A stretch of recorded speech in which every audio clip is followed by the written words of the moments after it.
This is a case that needs to be tried in a courtroom. It needs to be tried in a courtroom where the rules of evidence are in play and the Constitution is in play.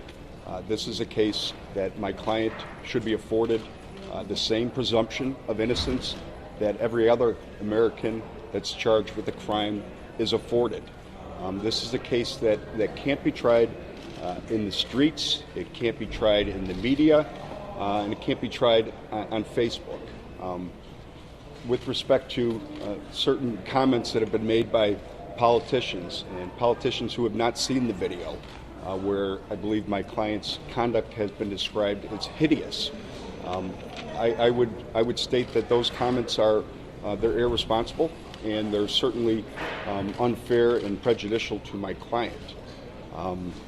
Thankfully, politicians will not be deciding the fate of my client in this case. It will be either a judge or a jury. We anticipate the video's release, and I think it's very natural that when it's released that people will make judgment about the split-second actions of my client. We fully anticipate that. It's certainly everyone's right to make a judgment about it.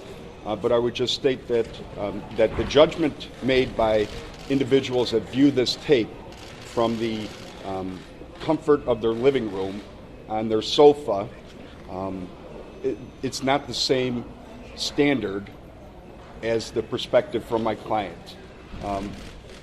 People viewing this videotape will have the brilliance and benefit of hindsight 20/20 vision. People will judge the split-second actions of my client. However, the standard in this case is what was my client experiencing at the time in which he made this split-second decision to fire. And that is a standard that is going to be utilized, and thankfully that will be the standard that will be utilized in court, and we fully anticipate that we will be successful in this case. This is not a murder case, despite what you heard in the courtroom. It's truly not a murder case, and we feel that we're going to be very successful in defending this case.